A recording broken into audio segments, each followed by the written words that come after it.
What's going on, people? Welcome back to the video. My name is Hugh Wizzy and you're watching Paper Talk. This is for the ones who care. Back again to bring you the latest breaking news for NS. There's making the headlines in the back pages of the most fraudulent publications available to man. We buy them so that you don't have to. How you all doing? Love to your mothers on this beautiful Tuesday morning. It is bright and early, and we have 4 publications to go through today. Daily Express, The Guardian, the Daily Mirror, the Daily Mail, and the Daily Star. That will be 5. Maths never was the strong point. Make sure you're subscribed if you're new. Drop the video a down like if you breathe oxygen. If we get to 5,000 by the afternoon, we will be doing a bit of late night fraudulencia. Fraud gang, notification squad, I appreciate you. Let me know where you're watching from and what it is you want to see next on the channel. For now though, let's get down to it. We start with the Daily Star, who lead with Jurgen Klopp. It looks like Jurgen Klopp has made his mind up about what he wants to do with his future, and he may quit the game when his contract is up, which runs till 2024. He said that he wants to take a sabbatical year at 2024, and if he's missing the game, he will be back. And if he isn't, he'll be gone for good. And of course, Manchester City have their own issues with Pep Guardiola's contract, which only has 10 months left to run on it.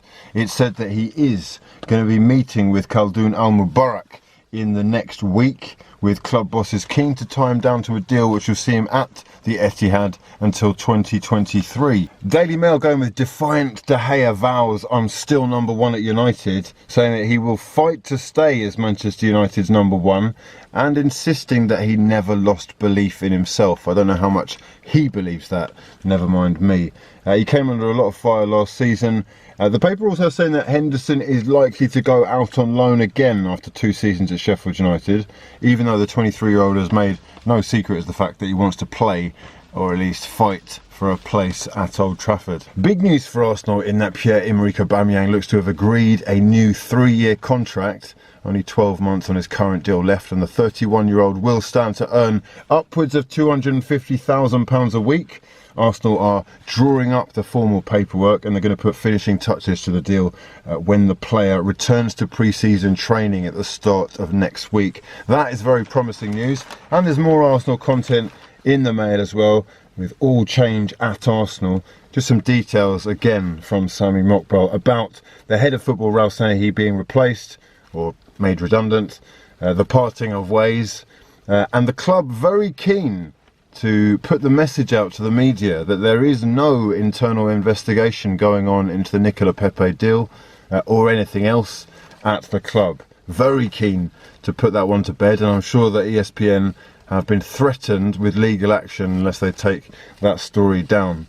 We will report back on the latest with that, but they're also working on a deal to sign Lille defender Gabriel Magalhaes, and altogether it looks like it's gearing up to be another summer of change at Arsenal. The Daily Mirror back page has much of the same stories, with Pep Guardiola staying at City according to his agent. As you can see here, it looks like Joe Hart has muscled his way in at Spurs, free agent. He did his medical yesterday and will be announced imminently. The 33-year-old keeper quit Burnley at the end of last season and will join Tottenham as homegrown backup to Hugo Lloris and Pablo Gazzaniga. And Joe Hart getting some love in the Express as well. They're saying it's a real turn up for the books and could be a pivotal moment in his career. A very surprising late twist. The Guardian going with the Barcelona news, and it is all kicking off at Barcelona right now. Quique Setién sacked 6 months into the job. Ronald Koeman is the chosen one. A 3-hour meeting yesterday has resulted in the Dutchman being picked as Barcelona's manager, and he's given a 2-year contract.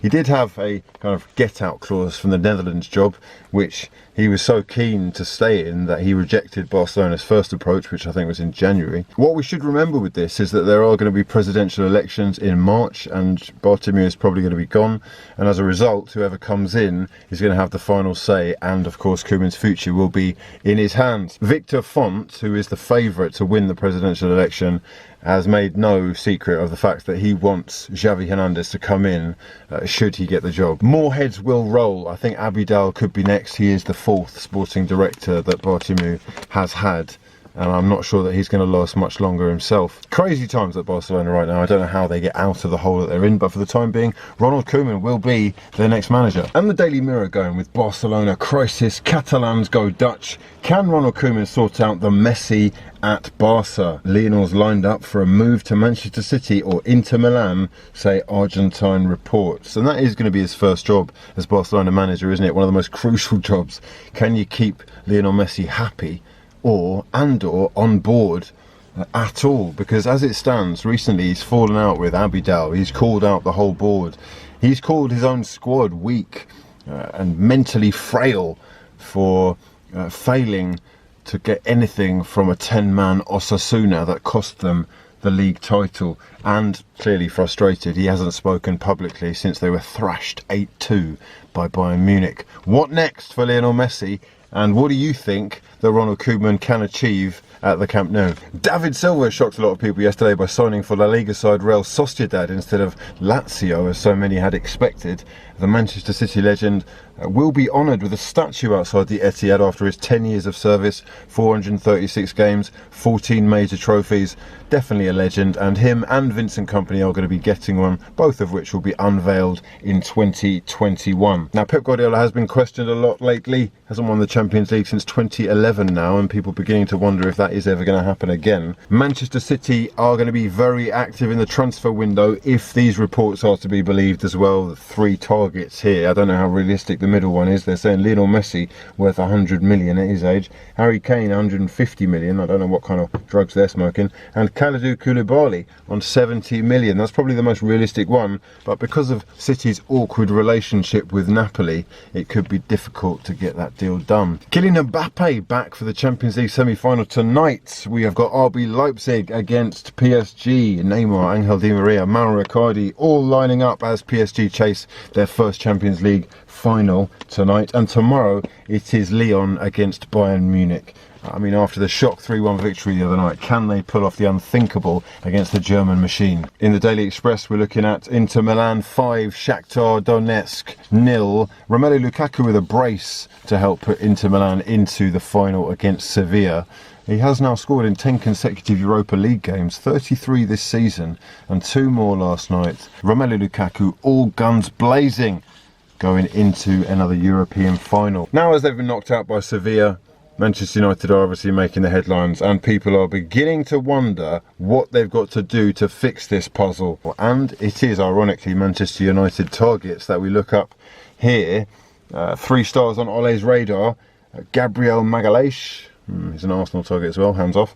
Donny van der Beek from Ajax, a 23-year-old valued at £40 million, and Jadon Sancho from Dortmund, 20 years old. They want £100 million from him. The article also goes on to say that top target would be Koulibaly, but the price tag is probably a little too much.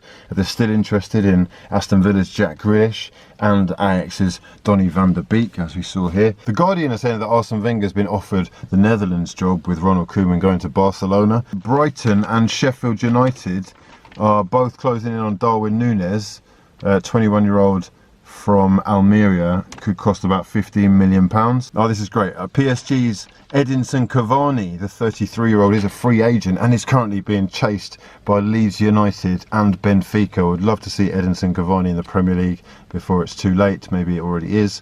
Liverpool remain interested in signing Bayern Munich midfielder Thiago Alcantara, but they don't want to pay the £27.2 million fee for the 29-year-old.